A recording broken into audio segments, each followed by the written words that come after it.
छठवां स्कंद। छठवें स्कंद को बोलते हैं पुष्टि। पुष्टि का आप लोग जानते हैं अर्थ? पुष्टि का अर्थ तो जानते होंगे।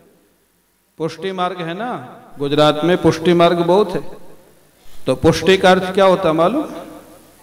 हाँ, पोषण। कौन बताया? हाँ, वो कथा सुनते हैं इसलिए बताया, तुम्हारी बात नहीं मानी जाएगी। जो पुष्टि मार्ग के लोग यहाँ पर हैं वो बताओ पुष्टि का अर्थ क्या होता है? पुष्टि मार्ग के लोग हैं यहाँ लाला की सेवा करने वाले, वल्लभ संप्रदाय के है यहाँ कोई? नहीं है। अब होंगे भी तो नहीं बोलेंगे। अब होंगे तो भी नहीं बोलेंगे क्योंकि अर्थ बताना पड़ेगा।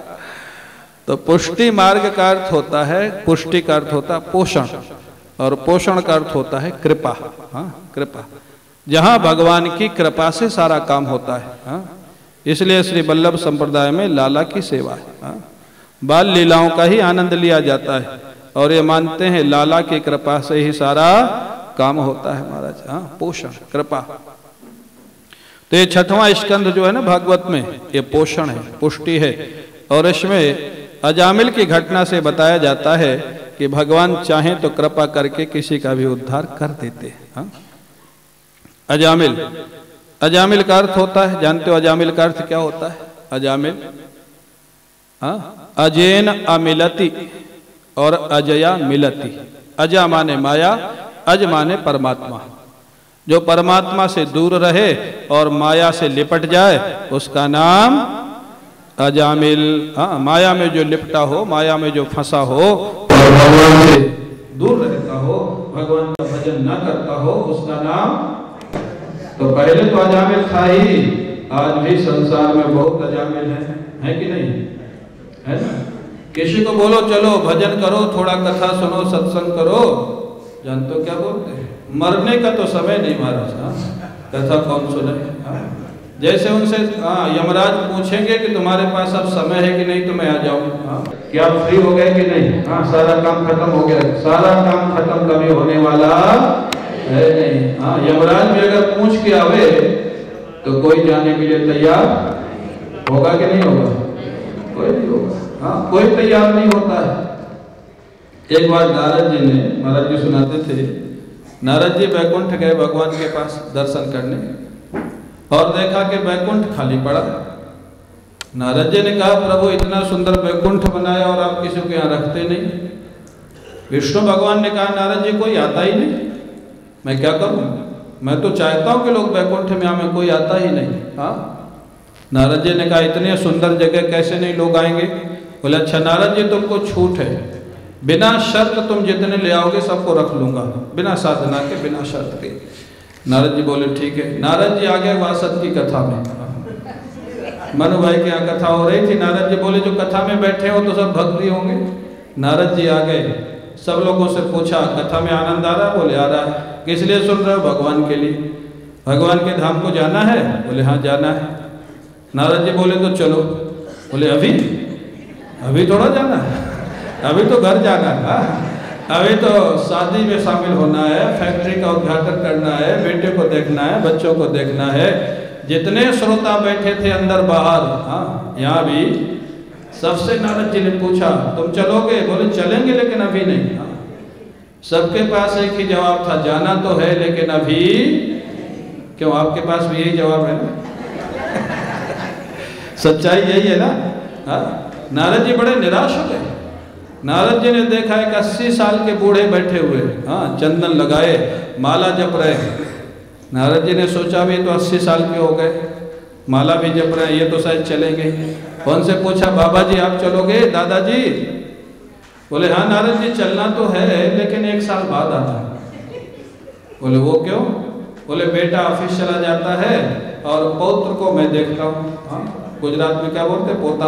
हाँ, पोते को मैं खिलाता हूँ, बेटा ऑफिस चला जाता है, तो ये काम बाकी है, अभी 1 साल बाद आना, पौत्र बड़ा हो जाएगा तब चलूंगा, और कोई काम नहीं। नारद जी बैकुंठ लौट के गए नहीं, सोचे भगवान को क्या बताऊं, एक भी नहीं आ रहा है। अगले साल फिर घूमते गए वासद में आ गए, फिर कथा हो रही थी। देखा वो बाबा जी फिर बैठे वहीं दादाजी। बोले अब तो चलो 1 साल हो गया। वो बोले नारद जी 1 साल तो हो गया, वो पौत्र तो बड़ा हो गया लेकिन दूसरा पोता हो गया। अब उसको देखता हूँ, हाँ आप 1 साल बाद फिर आना, ये भी बड़ा हो जाएगा फिर चलूंगा। हाँ नारद जी बड़े परेशान, एक मिला वो भी नहीं जा रहा। नारद जी तीसरी साल फिर आए, फिर वही कथा में वो दादाजी को देखा। बोले अब तो चलो, वो भी बड़ा हो गया होगा। बोले नारद जी तुमको हम ही मिले हैं क्या? और तुमको कोई मिलता नहीं, हर बार बांसादी आ जाते, हम नहीं जाएंगे। महाराज मना कर दिया। बात सच, भले विनोद की बात है लेकिन बात सच है। अगर आज ही यहाँ भगवान का कोई दूत आ जाए नारद जी जैसा और कहे कि चलो यहीं से बैकुंठ चलना है सीधे, कोई हाथ उठाएगा? सबके हाथ नीचे। जानते सही में कहीं नारद जी आ गए तो अभिप्राय क्या है? सच्चाई यही है। तो अजामिल माने जो भगवान को नहीं चाहता, माया में फंसा हुआ है, उसका नाम अजामिल रहता था।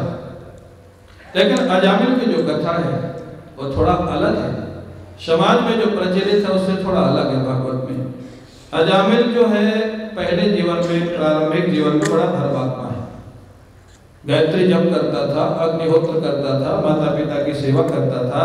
इसकी पत्नी बड़ी सती साध्वी थी। तो पूर्व के जीवन में बहुत धर्मात्मा है, मध्य के जीवन में बहुत बड़ा दुरात्मा हो गया वेश्या के संग से, और अंत के जीवन में महात्मा हो गया। हाँ, एक ही जीवन में इसके 3 यूटर्न, हाँ यूटर्न बोलते हैं ना आप लोग, बिल्कुल बदल जाता है। प्रारंभ में धर्मात्मा है, और जब ये बहुत धर्मात्मा था तभी भगवान ने निर्णय कर लिया था कि अजामिल का उद्धार करना है, अपने पास बुलाना है। लेकिन एक कमी थी। क्या कमी थी? धर्मात्मा तो था लेकिन धर्मात्मा के साथ साथ धर्म का अभिमान था। हाँ, अजामिल सोचता था मेरा जैसा धर्मात्मा कोई नहीं। हाँ, जहाँ ईगो आ गया ना, ईगो, भगवान उस ईगो को तोड़ते हैं। पहले ईगो को तोड़ेंगे, उसके बाद अपने पास बुलाते हैं। अजामिल एक दिन जंगल में गया हुआ था, एक वेश्या को देखा, आसक्त हो गया, उसको घर ले आया, वेश्या के साथ रहने लग गया।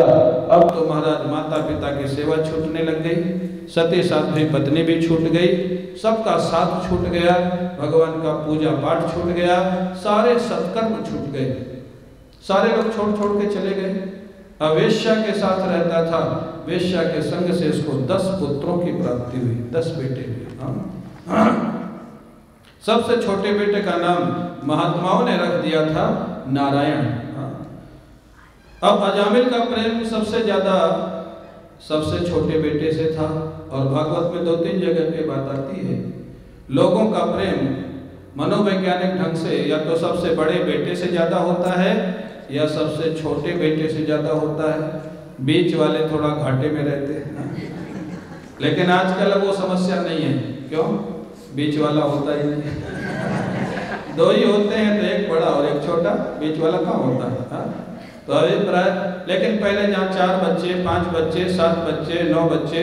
हाँ, एक बार मैं वृंदावन में था तो एक परिवार आया, तो 2-3 बच्चे उनके साथ में थे। तो एक दूसरे भक्त ने उनसे पूछा कि आपके कितने बच्चे हैं? बोले 5 बच्चे हैं। वो लेडी कहते हो माय गॉड, 5? माने आज 5 बच्चे तो कल्पना के बाहर। हाँ, कोई सोच नहीं सकता, पता नहीं क्या मानसिकता हो गई। चलो भगवान की इच्छा। अब महाराज अजामिल का प्रेम सबसे ज्यादा किससे था? किससे था? बोलते चलो, नारायण से। हाँ, वो सोता तो नारायण के साथ, घूमने जाता तो नारायण के साथ, भोजन करता तो नारायण के साथ। चलते चलते समय बीतता गया, 80 साल का हो गया। एक दिन देखा काले काले स्वरूप वाले, भयंकर जिनकी आंखें हैं, टेढ़े टेढ़े मुख है, हाथ में डंडा और रस्सी लिए हुए, ऐसे 3 जमदूत दिखाई दिए। अजामिल को लेने आए, आयु पूरी हो गई। अजामिल ने जैसे जमदूतों को देखा, जोर से चिल्लाया नारायण नारायण नारायण नारायण नारायण, जोर से चिल्लाया। बच्चे की याद आ गई। हाँ, जिससे प्रेम होता है वही याद आता है अंत में। लेकिन भगवान ने तो पहले से निर्णय कर रखा था इसका उद्धार करना। भगवान नारायण ने अपने दूतों से कहा, पार्षदों से, जाओ जाओ जाओ। बोले कहाँ? मेरे भक्त पर कोई आपत्ति आ गई, मेरे को जोर जोर से कोई बुला रहा है, नारायण नारायण नारायण। पार्षदों ने सोचा भगवान को कभी धोखा नहीं होता है, आज धोखा कैसे हो रहा है? ये तो अपने बच्चे को बुला रहा है, भगवान को तो नहीं बुला रहा है। पार्षदों ने कहा वो आपको नहीं बुला रहा है, अपने बच्चे का नाम उसका नारायण है, उसको बुला रहा है। भगवान ने कहा मान लिया उसके बच्चे का नाम नारायण है, लेकिन तुम बताओ नारायण नाम पहले मेरा था या पहले उसके बच्चे का था? पहले किसका था भाई? पहले तो भगवान का ही था। भगवान का नाम ही नारायण था पहले, उनके बाद ही बच्चे का नाम नारायण हुआ। भगवान ने कहा कोई भी नारायण बोलेगा वो शब्द पहले मेरे पास आएगा, बाद में बच्चे के पास जाएगा, इसलिए मैं तो यही मानूंगा कि मेरे को बुला रहा है, तुम लोग जाओ। पार्षद समझ गए भगवान बहाना कर रहे हैं, उद्धार का बहाना। यह है कृपा, यह है पोषण, यह है पुष्टि, जहां बहाने से व्यक्ति को मुक्त कर दिया जाए। 4 विष्णु दूतों को भेज दिया, पार्षदों को जाकर के महाराज जमदूतों को मार करके भगा दिया। नारायण नाम में इतना प्रभाव, इसलिए बच्चों का नाम भगवान के नाम पे रखना चाहिए। नारायण रखो, केशव रखो, राघव रखो, भगवान के नाम पर रखो, ऋषभ रखो, कितने अच्छे अच्छे नाम हैं भगवान के नाम। लेकिन आजकल लोग नहीं रखते। क्या रखते? रिंकी पिंकी और क्या क्या सब। तो वो जो नाम है ना, वो नाम लेने से भगवान आने वाले नहीं है। अच्छे नाम रखो भाई, बच्चों के नाम। आपको अगर समय नहीं मिलता तो बच्चों को तो पुकारोगे ना, भगवान उसको भी स्वीकार कर लेते हैं। पार्षदों ने डांटा उनको, जमदूतों को, और पूछा मूर्खों, क्या तुम्हारे धर्म में ये नहीं लिखा है कि अगर व्यक्ति कितना भी पापी हो अंत में भगवान का नाम ले ले तो सारे उसके पाप समाप्त हो जाते हैं। जमदूत बड़ी मार खाए।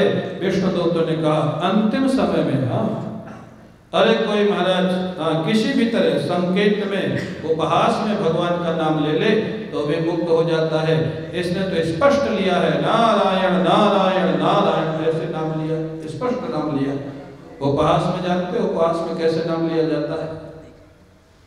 अयोध्या जी में 2 महात्मा थे और वो दोनों एक ही गुरु के शिष्य थे और दोनों में झगड़ा बहुत होता था। अयोध्या के महात्माओं का स्वभाव बहुत तेज होता है, वृंदावन के महात्माओं का स्वभाव उतना तेज नहीं होता है, बहुत तेज स्वभाव।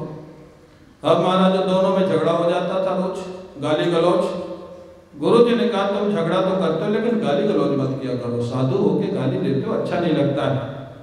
अगले दिन फिर झगड़ा हो गया मंदिर के सामने हाल में। अब वो देखा, गुरु जी ने कह दिया गाली नहीं देना, लेकिन झगड़ा तो हो गया, क्या करे, गाली देने का मन हो रहा था। वो एक महात्मा ने बड़ी चतुराई किया, जा तेरा मुख बांके बिहारी जैसा हो जाए। तेरा मुख काला हो जाए नहीं कहा, काला हो जाए तो गाली हो जाएगी, लेकिन बांके बिहारी का मुख कैसा है? काला है ना। तो बड़ी चतुराई से गाली दे दिया, जा तेरा मुख बांके बिहारी जैसा हो जाए। अब वो महात्मा गुस्सा गया, नाराज हो गया, गाली भी दे दिया और गाली भी नहीं दिया, बड़ी चालाकी से गाली दे दिया। उसको भी बुद्धि आई, वो बोला जा तेरा मुख बराह भगवान जैसा हो जाए, सुअर के जैसा। अब दोनों जिस ढंग से लड़ रहे थे भगवान वही सुन रहे थे, मंदिर में झगड़ा हो रहा था। भगवान प्रसन्न होकर के प्रकट हो गए और दोनों को दर्शन दे दिया। दोनों को बड़ा आश्चर्य, महाराज हमने तो कोई साधना नहीं की, बोले तुमने गुरु की आज्ञा का पालन किया और गाली बड़ी चतुराई से मेरा नाम लेकर के दिया, इसी से मैं प्रसन्न हो गया तुम्हारे ऊपर। तो भगवान तो ऐसे प्रसन्न हो जाते हैं किसी भी नाम का बहाना लेकर के। इन्होंने तो बड़े प्रेम से भगवान का नाम लिया है, अजामिल को मुक्त कराया। अजामिल साधना करते हैं और साधना के बाद भगवान का विमान आता है और अजामिल भगवान के धाम को चले जाते हैं। भगवान के नाम की महिमा है। बोलिए भक्तवत्सल भगवान